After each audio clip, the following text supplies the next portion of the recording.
everybody. Welcome. This is always a bit awkward at the start, so we'll just kind of dive right in. Welcome everybody to the MLitt in Dress and Textile Histories live Q&A session. I'm Dr. Sally Tuckett and I'm Senior Lecturer in Dress and Textile Histories, and I'm one of the co-conveners of the programme. And I've got my colleague here, Sabine Wieber, and two students, Addy and Tilly, and I'll let them introduce themselves in a second. The plan today is we're just going to give you a brief overview of the programme, let you know what's happening, and then that'll give you a chance to ask any questions that you might have, and we'll go through them as they come up on the screen. So welcome. We hope it's as sunny with you as it is with us right now, which we were just discussing is possibly abnormal at this time of year. But to kick things off, we're just going to tell you a little bit about ourselves and then we'll go into the programme. So as I said, I'm Sally Tuckett and I'm one of the co-conveners of the programme. My interests lie particularly in 18th century Scottish dress and textiles, particularly how textiles can be used as a way to understand the socio-cultural and economic history of Scotland. But I also dip into a little bit of the Renaissance and early modern period, as well as right up to the 19th century. And I teach the core course Framing Dress and Textile Histories and the optional course this year of Birth of Modern Fashion. So we'll just move on around the screen. And next up, we've got Sabine.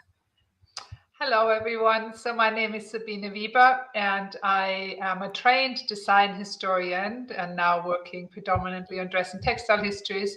My research areas are Central Europe, Austria, the Habsburg Empire in the late 19th and early 20th century, as well as more recently, the Canadian Arctic. And I teach the Applying Dress and Textile Histories core course, and then I vacillate between teaching a 19th century course called Victorian Visions and a 20th century course called The Politics of 20th Century Textiles. Lovely, thank you. Over to our two students, and just because the way the screen is set up, I'll start with Tilly. Would you like to go ahead and introduce yourself? Yes. So I'm Tilly. I have a background in custom construction, and I'm a part-time student in the MLitt, and I'm in my final year.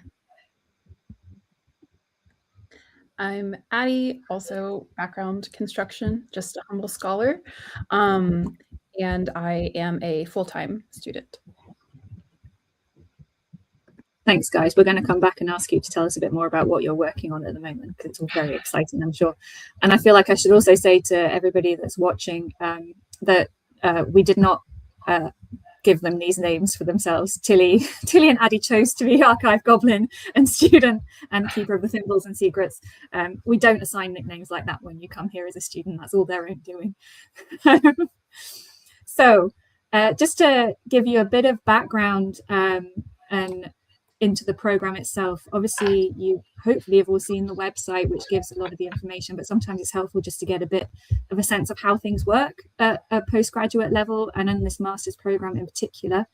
And please do feel free to put questions in the chat and we can deal with them as they come up. But the brief overview of the program is the MLitt in Dress and Textile Histories is unique in the UK. We study the making, meaning, movement, interpretation of dress and textiles, and the options include ways of looking at textiles from the 2D, so the flat, up to the 3D in terms of dress and costume.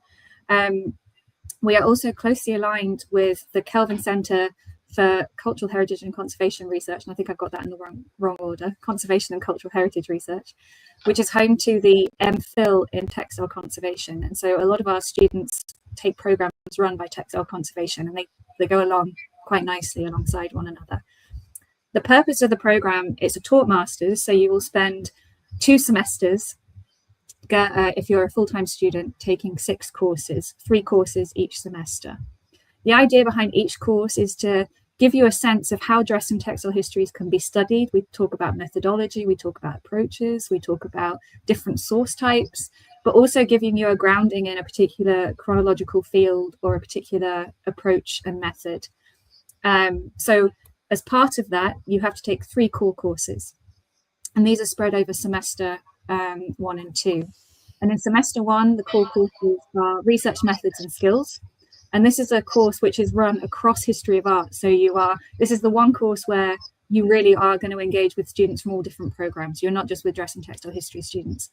And it gives you a chance to see how at postgraduate level, art history can be studied. We have a very broad department here. So we're not just, for want of a better word, traditional art history. We have technical art history. We've got a real strong reputation in provenance research. So there's lots of ways you can think about art history, and dress and textiles is part of that. And research methods and skills gives you a chance to access those different pockets of what's going on in the department, but also some more practical skills. A lot of our students don't necessarily come from a humanities background, so you might just get a basic understanding of how we reference, why we reference, library skills, those kinds of things. So that's the first core course. The second one is for dress and textile history students specifically, and that's called Framing Dress and Textile Histories. And this is a chance for you to engage with different methodologies that can be used to understand dress and textiles in historical contexts. Dress and textile histories is inherently interdisciplinary. So even though we're based in the history of art department, I myself am a trained social historian. So we use different types of disciplinary methods to talk about dress and textiles. So that ranges from object-based studies to visual culture, documentary evidence, economic history, and each session is a different, gives you a chance to look at a different methodology in a different historical context. And this is primarily to give you a grounding in the discipline, because we know not everybody has come from either a making background or even a history background. So it gives you a chance to get a sense of how it operates and how dress and textiles fits into the wider academic world. So those are the two core courses in semester 1. In semester 2 is Applying Dress and Textile Histories, and that's run by Sabine. So Sabine, do you want to talk about that one? Sure. Yeah. So applying, I guess the clue is in the title. It's very much a course that is designed around thinking about ways in which dress and textile historians work, and the knowledge that you gained in the first semester, how that can be applied. So it's really an introduction to collecting practices, to curation, to preservation, the cultural heritage sector. So it's a course that brings in experts from outside of the university as well as from within the university. So it's a course where you will have pretty much different lecturers or different guest speakers every week, talking about, as I said, ways in which you can apply dress and textile histories, what kind of careers people have forged, and how that knowledge that you've gained in your first semester can then be catapulted into real life situations in a way.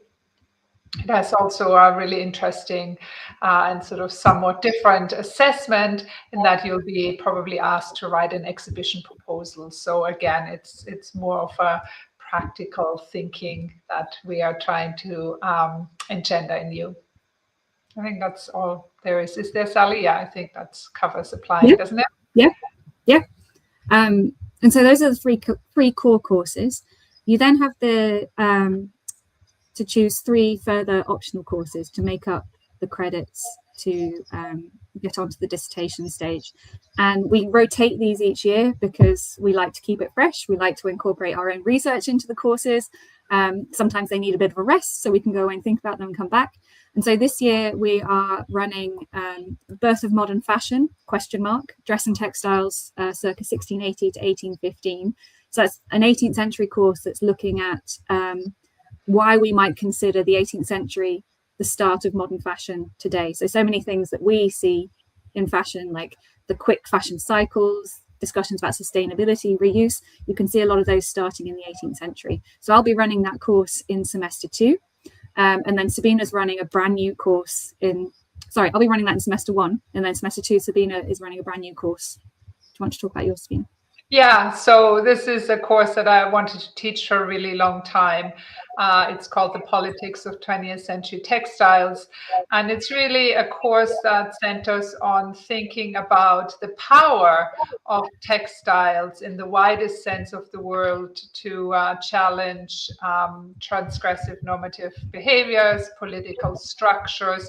So it's really thinking about the means through which textiles can be transgressive. So in that way, we have a series of case studies, and we will be thinking very carefully about aesthetics, politics, the materiality of textiles. So it's a combination of object-led, but also quite a rigorous theoretical approach to thinking about politics.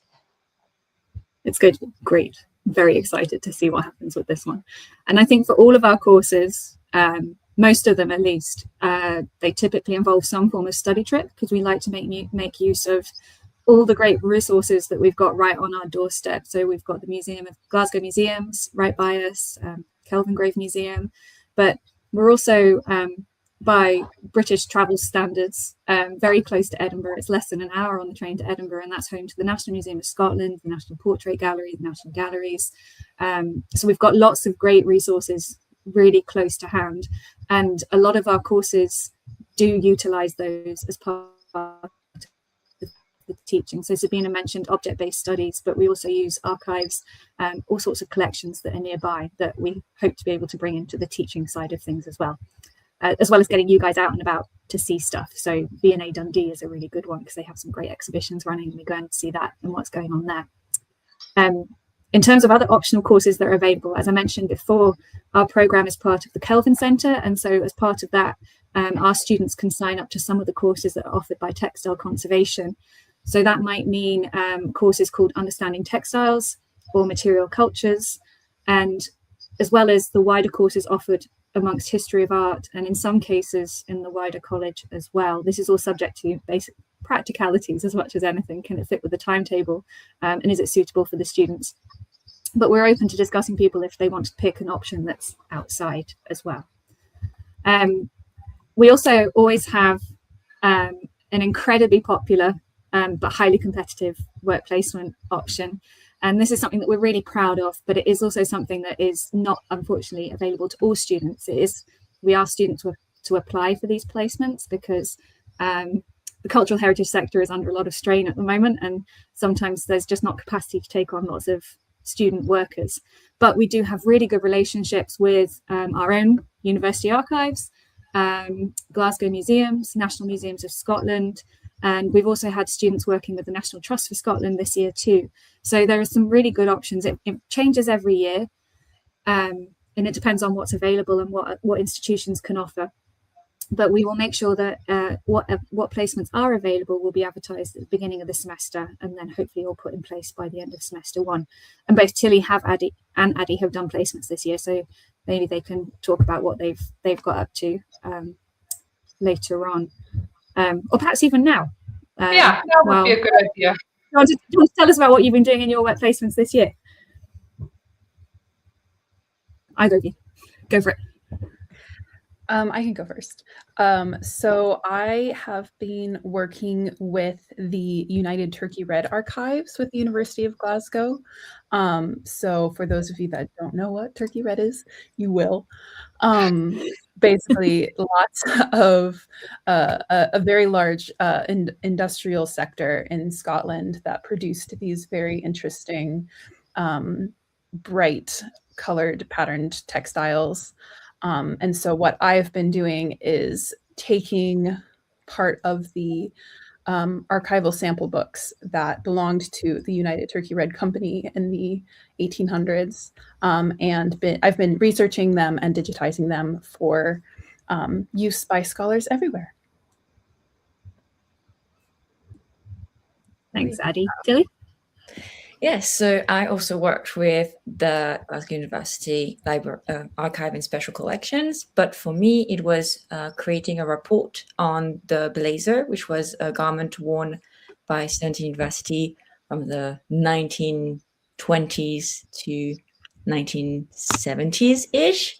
And it was all about thinking about conservation and whether or not the school should attempt to collect more blazers and whether or not they should maintain the one that they do have in collections. So it was a very interesting placement, thinking about the roles of archives and as well their connection with also textiles. So that's what I did. Thank you very much. And I think the placement is a good chance to also talk about the different types of assessments that we have on the program. So as part of the placement, Tilly and Addy had to produce a poster presentation based on an aspect that you found interesting of the placement, but not like outlining the tasks, but giving you a chance to do some research and dig into it.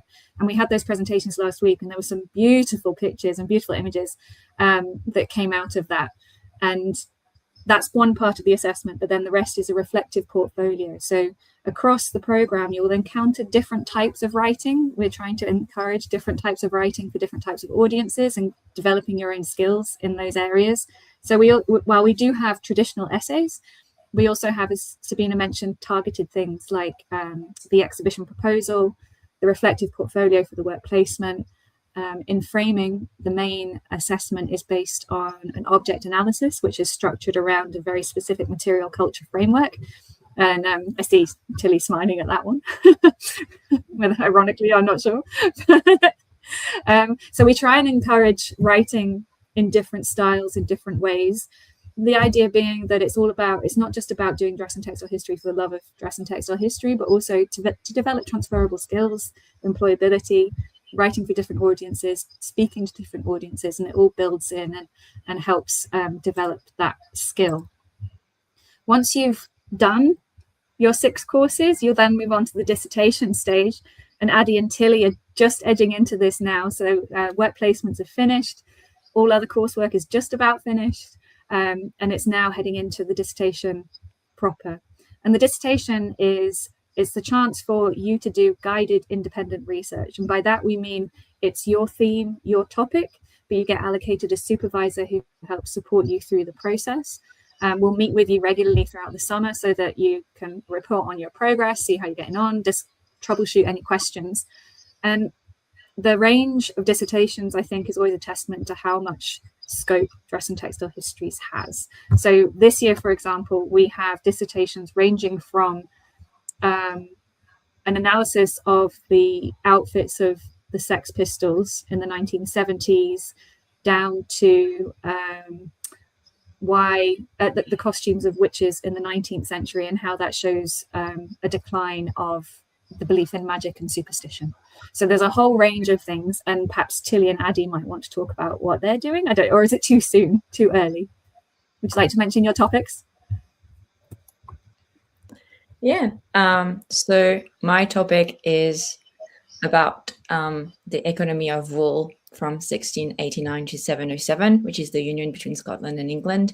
And I'm very interested in policies and regulation and how that affected the social side of wool. So how manufacturers regulation affects consumption in early 18th century Scotland. I am doing what is primarily a very in-depth material culture and object-based study on what I'm titling folk engineering. So how women altered their clothes outside of the scope of kind of what was dictated in like tailoring manuals in order to pursue outdoor activities like hiking and mountain climbing and stuff like that, but primarily in the period between 1850 and 1870. And I made the mistake of asking just before we came on air how they were feeling about next week, because next week we have our postgraduate symposium, which we have every year in history of art, and it's a chance for all students doing a postgraduate degree to talk about their dissertation work. PhD students also present on their essays as their topics as well, so it's a really good chance to see how you might want to progress to further study and that kind of thing. But yes, it's next week, and sorry, Addy and Tilly, it will be fun. I promise you, it will be fun. I mean, so that's the basic structure of the program in general. 3 courses each semester, and once you've passed each semester, you progress on to the next stage, and then you move on to the dissertation stage. I'm seeing that there is a question that's come in about preparation. How did the students prepare to start in September? Was there anything they need to read or that they should do? So you'll get some correspondence from us throughout the summer, which we need to update it, I think, from last year's, but it tends to be a reading list or suggestions of places to go and look. Museums, we encourage a lot of going to museums, seeing what exhibitions are on. So if there's anything that's dress and textile fashion adjacent, go and see that exhibition, have a think about it critically. What's the story it's trying to tell? How would you go about researching it? That kind of topic. We are a humanities degree, so the more reading you can do, the better. So if there's a topic of dress history that interests you, go and read about it. Again, dress history is really, it covers all sorts of bases. You can go from the general interest down to the real nitty-gritty economic quantitative study. So find something that interests you and you can go and do that. We do also have an online course that was set up a few years ago called A History of Royal Fashion, and that can be a nice way to just ease yourself in gently. It's very much general interest. It's open to everybody. So it's not postgraduate level, but it might be an interesting thing for you to go and just dive into over the summer. It's also quite handy if you want to get to grips with the British royal family from Henry VIII onwards. It's got some useful chronological things in there. But I wonder if Addie and Tilly, if you would like to say if you did anything specific, because we've got international and part-time perspectives coming in.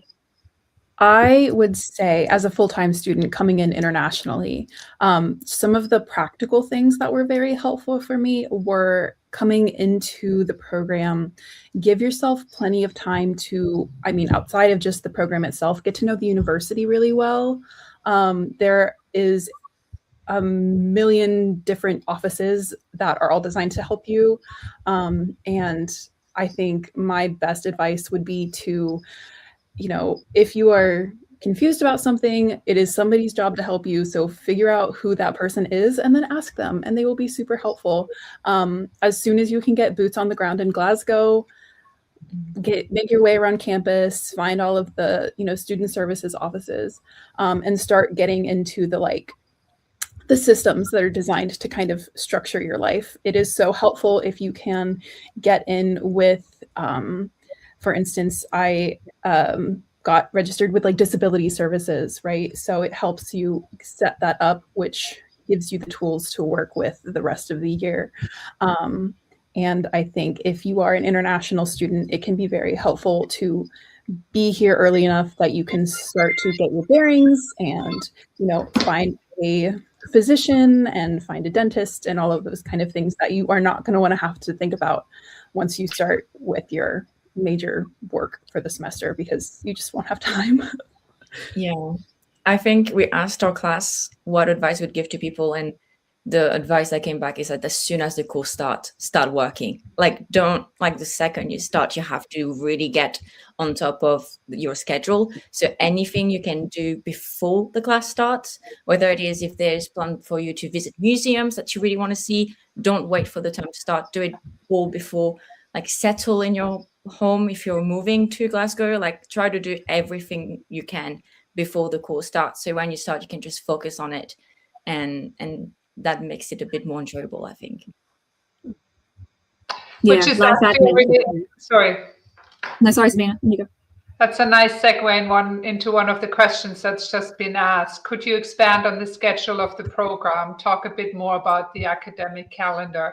So I think Tilly really hit the nail on the head that in the beginning, you kind of need to find your footing, and you think, oh, we only have 2 courses or 3 courses a week. Is that really going to fill our schedule? Yes, it is going to fill your schedule. So the schedule of the program pretty much is we try to have all our classes on Monday, Tuesday, Wednesday. That's sort of the typical days. Each class, so the core course and your 2 optionals, they are 2 hours long, which is for 20 credits. So this is classroom time. But then, of course, you have reading time, you have research time in the library, and you have preparation time for a seminar discussion. There's often little tasks that are set in preparation for the class. So for the program itself, I mean, obviously, the Monday, Tuesday, Wednesday sort of schedule for us. If you take classes outside with history of art or any of the other subjects, those classes might run at different times. But for the dress and textile history program, that's the sort of standard teaching time, 10 to 12, 2 to 4, that sort of time. And just as a segue onto that, the question of how large the cohort usually is, I would say around 20 students at the moment. Wouldn't you, Sally? I mean, sometimes a bit under, and then it depends how many part-time students we have carrying over into the next year. So that's the cohort as a whole. That doesn't mean that other than the mandatory classes, the core courses, which everybody has to take, you will be that number. But for the optional classes, the student numbers are usually a little bit smaller because that spreads the numbers across a bit more. Did I answer that all right? Is there something you want to add, Sally, or Addie or Tilly? No? No, perfect. I think maybe just some of our classes, because we have study trips, that might travel sometimes needs to be taken into account, but we try and keep it as coherent as possible. But that sometimes might make you be in Edinburgh for a day rather than just for the morning for a class, but we try and double it up if we can, so that it makes it worth everybody's while. I guess Tilly, yeah. About timeline. So like from what I remember, usually there is like a oral presentation or poster, and that's usually kind of mid into the semester, a little bit maybe near the end, and then usually a written component a bit later on. But there's a lot of reading to do from week to week. So you're going to have to always have time to do your reading and also keep time on the side to work on your assessment. And I think like this is maybe good to mention, like there's always going to be like a few things going on at the same time. And even though there is a lot of effort done for the deadline not to be too close together, they will feel close together because the program is only 10 weeks long. So especially near the end, the more reading you can do early on, the easier will be near the end, I think. It's really great advice. Yeah, it's a postgraduate degree, so it's meant to be harder than, you're supposed to be doing more work than an undergraduate. So we do cut, and it's short. So particularly for students that are coming from an international program, it's 1 year. And as Tilly said, semesters are 10, 11 weeks. So we do kind of need people to hit the ground running and get going. And it, as Tilly says, it is much easier to keep that momentum going if you start off strongly. And hopefully, we try and make the readings as fun as possible. It's not like we're giving you stuff to be mean. So it's trying to keep it all interesting. So I see a question about classes, when a class is open for signing up. That tends to be in August, I think. Am I right in that, Sabine? The registration opens? All of that is handled centrally. So you won't hear from us about registration. That will come directly from the university. So it's worth just keeping an eye on your junk folder just in case it gets scurried away in there. But it tends to be first, second week of August that those classes will get opened up.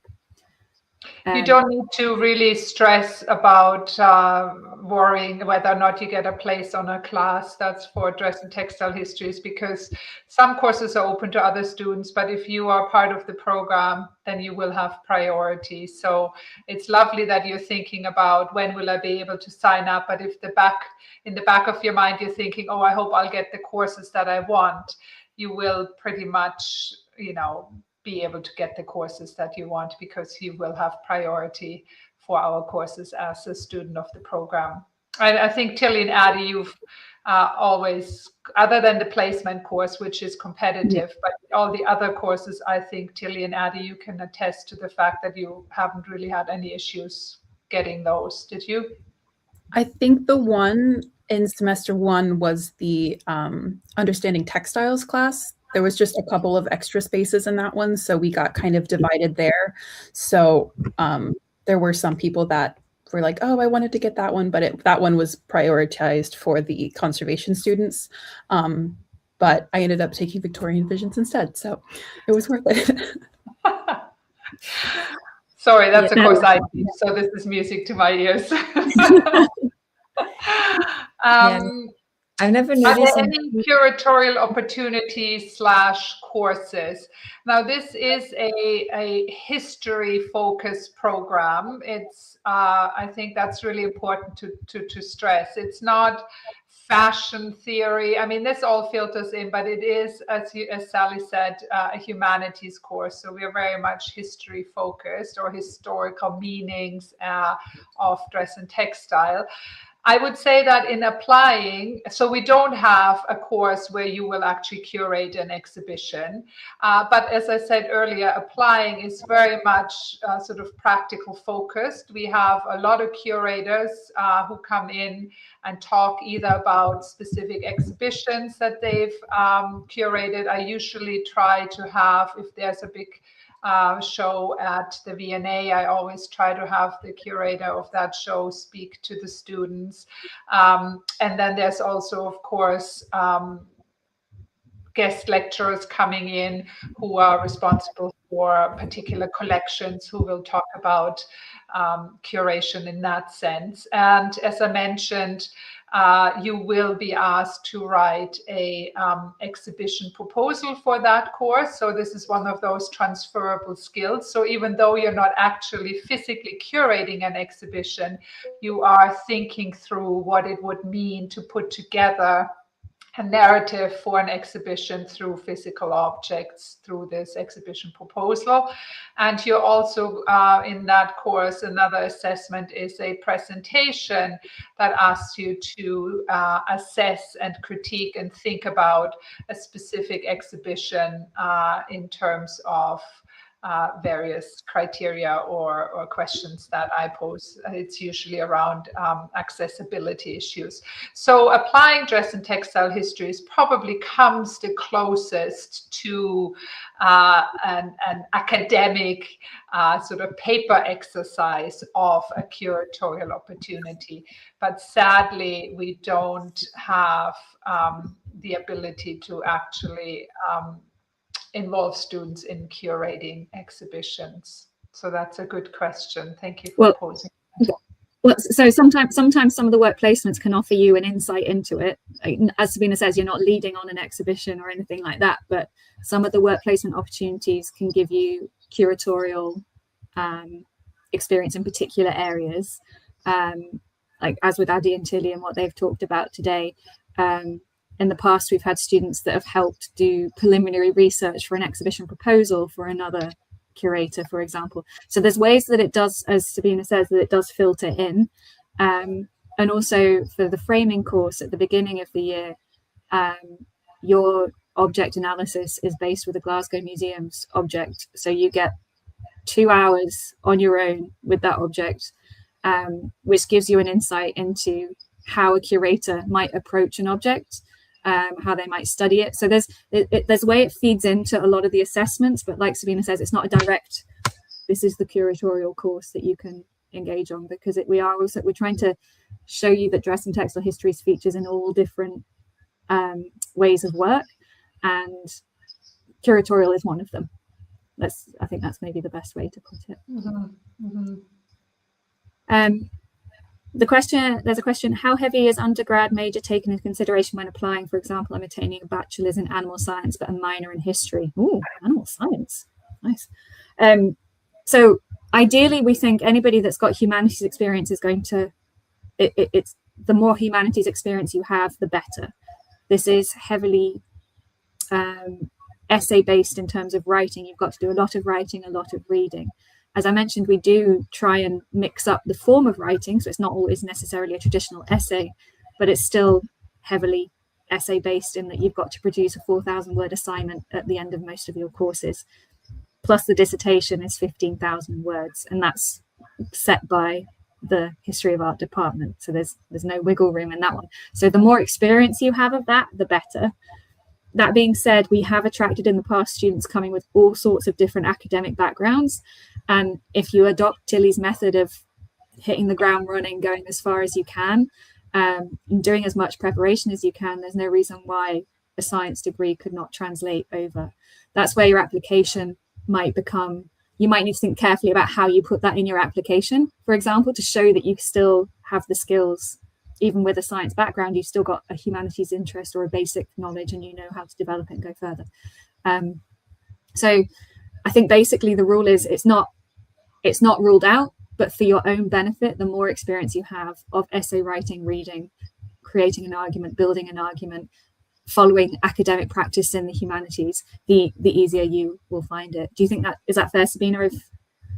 Yeah, I think you articulated that really well. I mean, what I always like to say is that you don't have to come necessarily with subject-specific knowledge, because those tools for that toolbox of how to do dress and textile histories is something that we will provide in the first semester. But as Sally said, the ability to formulate an argument, to maybe know how academic formatting works, all of that is going to hold you in good stead. So the specific question was a minor in history and a bachelor's in animal science. I think I always think the more sort of the broader and the more different the background for the cohort is, the richer cohort it will ultimately be. So yeah, absolutely not a problem to apply, but craft that carefully. Think about your personal statement in the application, articulate why you're shifting from animal science to dress and textile histories, what it is that has attracted you to that. I mean, for me, who's working on the fur industry, for example, that is not a far stretch at all to move from animal science to dress and textile histories, but you might have your very own reasons. So yeah, good question though. Another question, is the beginning of the summer the earliest opportunity to discuss dissertation topics? Okay, so I think it's fantastic that you are focused already and that you have ideas for a potential dissertation. You can discuss that with any of the tutors at any point in the program. I would caution you a little bit, though, to not come into the program with blinders, because I think Tilly and Addie might be able to add something to that. But my view is that the first semester, you get exposure to so many different areas of subject, so many different areas of potential objects you might be interested in. So if you are already fully committed to something before you come in, I think you're missing out on some opportunities. Now, I'm not trying to discourage you from having a dissertation topic and wanting to build on that and sort of moving that towards a finalized product when the dissertation comes around. But I would also say that don't close your mind, come in open-minded. And we've had many students in the past who thought they were an 18th century specialist and committed to working on stays, for example. And then before they knew it, they wrote on 1920s Art Deco, flapper dresses. So I think be open-minded, be committed to your topic, but also be open-minded. So I think that's the advice I would give. I don't know, Tilly and Addie, do you want to add something to that? Because you both came in as students. So I did part-time, so all the mandatory courses I've done my first year. And so when I entered, I really thought I would do something on maybe tailoring or something men fashion related. And then the first year, I really tried to challenge myself in every writing to choose a different topic I knew nothing of.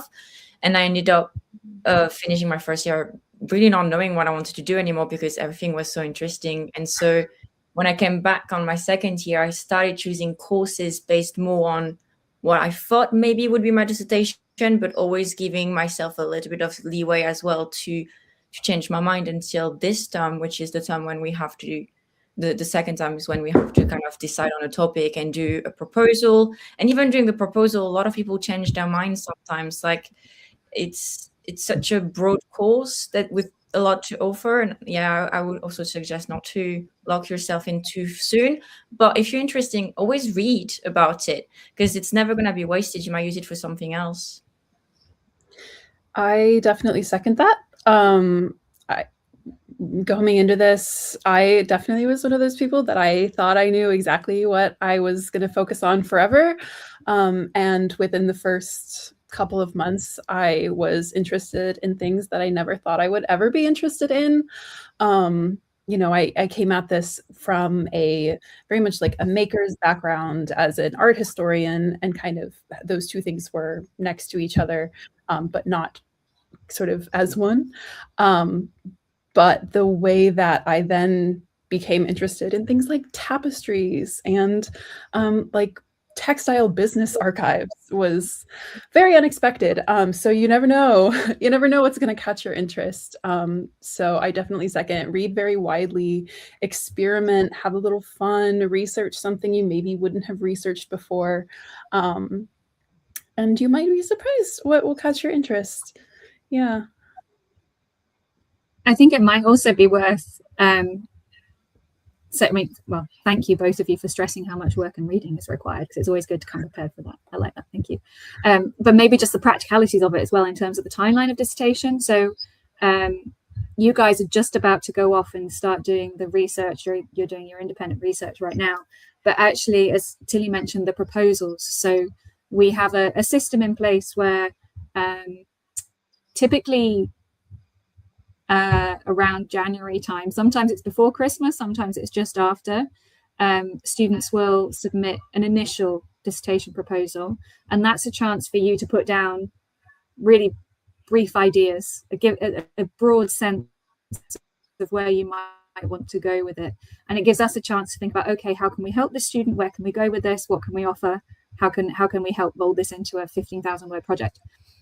We also have a relationship with FIT in New York, and it's like a cultural exchange program where each semester New York students will present something that they've been working on, and then for the Glasgow side of it, we get students to talk about what their dissertations are going to be, and it's a 3-minute presentation. It's super quick, like big picture stuff, just a chance to like throw out ideas, going on the idea that there's no such thing as a silly idea at this stage. You've just got to try them out.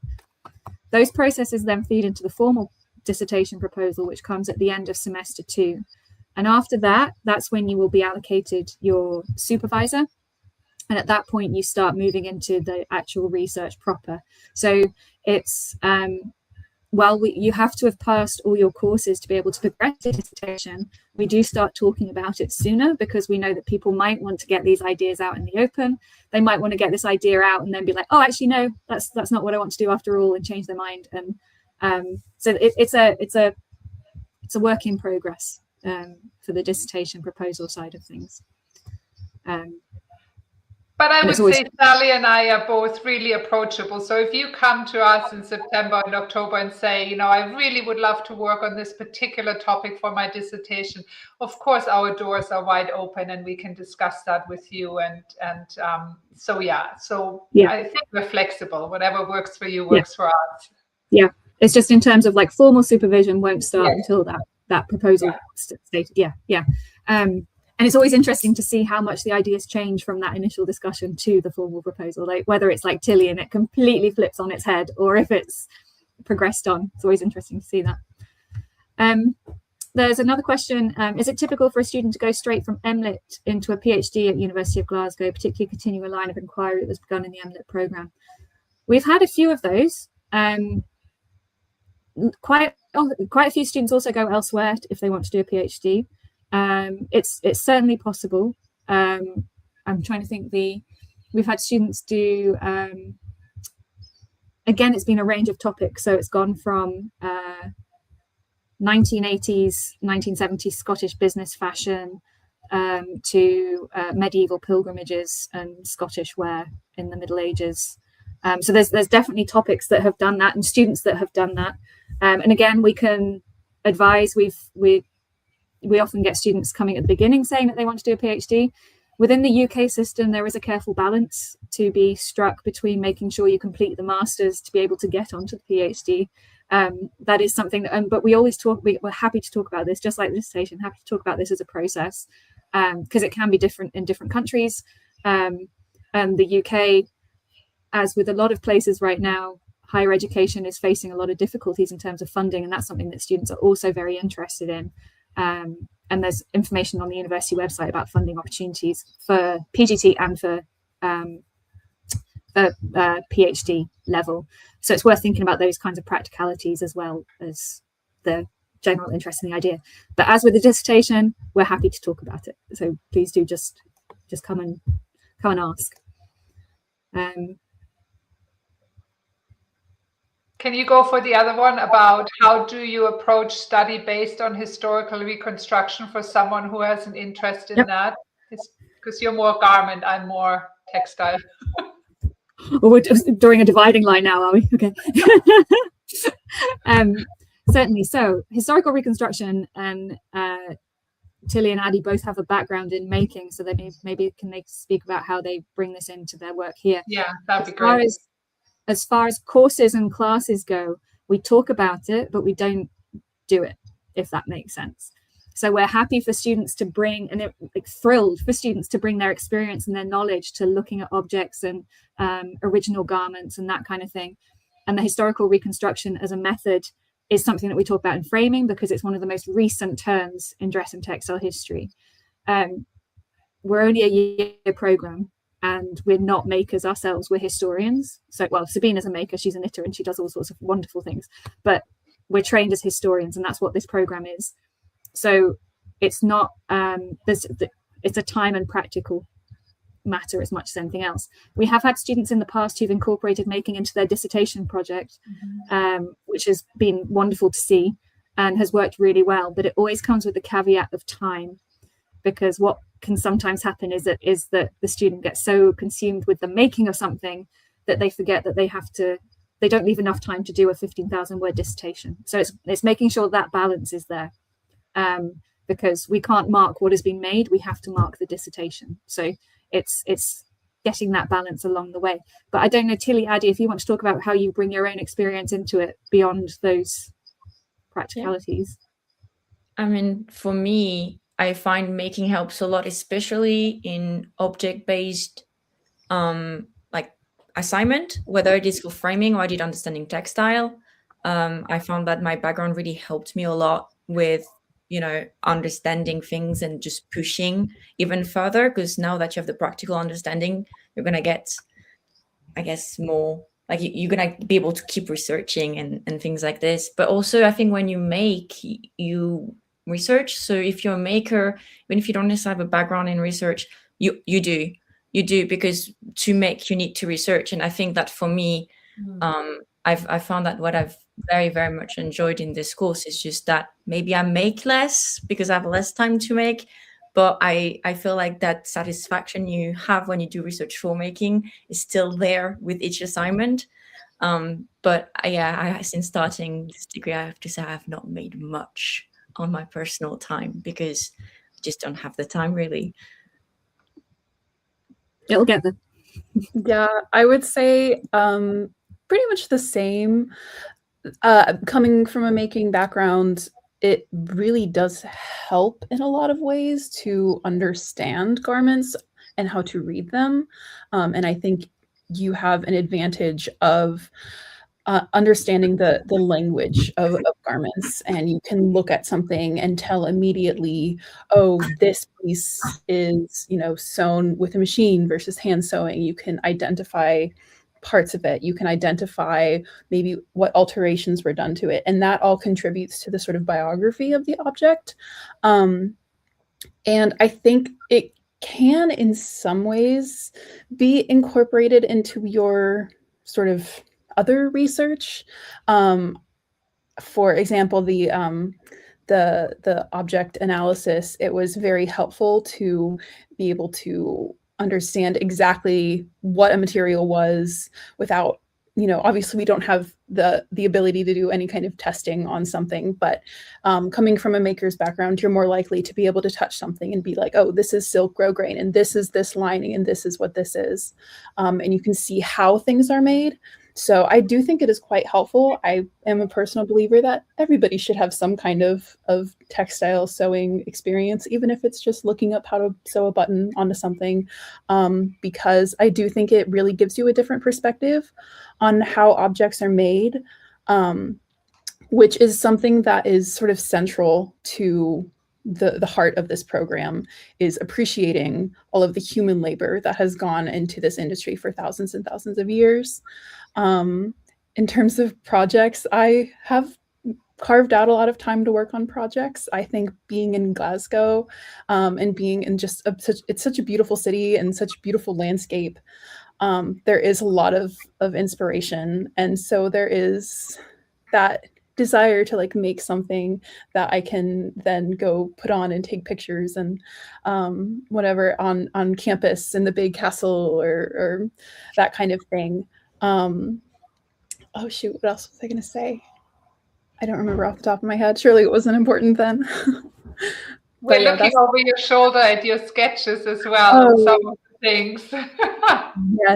Yes. I actually am currently we got an opportunity to go to the one of the archives, and we saw a historic garment, and I've now been working on recreating the garment, which is leading to interaction with the Macintosh scholars. And so it may lead you to opportunities that you may get to work with original items that you then can recreate the item and then go to the place where it was worn. So there's just lots of overlap with stuff like that can be really cool, that you don't really have the opportunity to do that kind of stuff at a different university or in a different city. I just wanted to say, I actually lied. I haven't sewn, but I have picked up weaving and tablet weaving specifically since starting this course, because I had to do a poster on tablet weaving and I found that extremely relaxing. So as well, if you're a maker, you might find in a course something about, I don't know, knitting, crocheting, or lace work. Like you might find something and just want to try it out as well, because I think there's so much that encompass making, I think, and crafts in this program. Yeah, I think that is the major warning of coming into this program, is that you will develop an interest in weaving. Yeah. You will see the program going, maybe I should take up weaving. Yeah.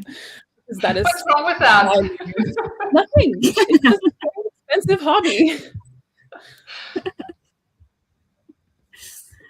All right, I think we don't have any more questions at the moment, do we? Did we cover everything? I don't think so. There was one final one about funding, but they've given links for the information about funding for international students. So I think that's about it. You guys have already given suggestions about some highlights. Could I be mean and say, can you pick one thing? What's the best thing that's happened to you this year? Oh, honestly, it's Tilly and Addy, by the way, in case. Or Sabine as well. You can tell me the best thing that's happened to you this year. I think for me, or surprising thing. Surprising? Oh no, that changes my answer. Sorry. I was gonna say, I think I lean on the people around you. I think the most excellent part of coming here was getting to meet people. I mean, of course, Sally and Sabine, but our cohort has gotten to be really close. And we love hanging out with each other, and it's just a really great resource to, if somebody's worried about something or has a concern, we have a group chat that we send it in and go like, hey, like, what do we think about this? How do we think about this? And so I definitely think like really just being open to supporting each other. But yeah. I think, gosh, I hope that I don't ever want to leave. I had a great time. It's really stressful, but it was worth it. It's not over yet.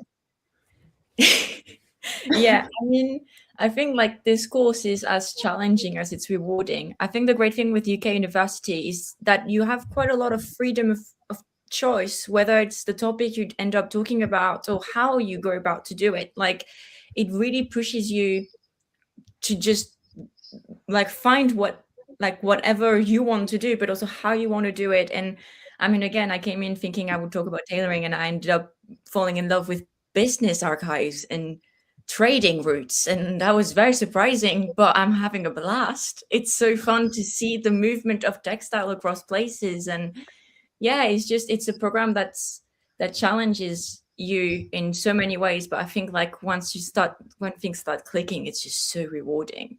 It really is. I think that's the perfect note to end on, to be honest. I think, thank you so much, Tilly and Addie, and thank you everybody for all your questions. We're really looking forward to meeting you in September.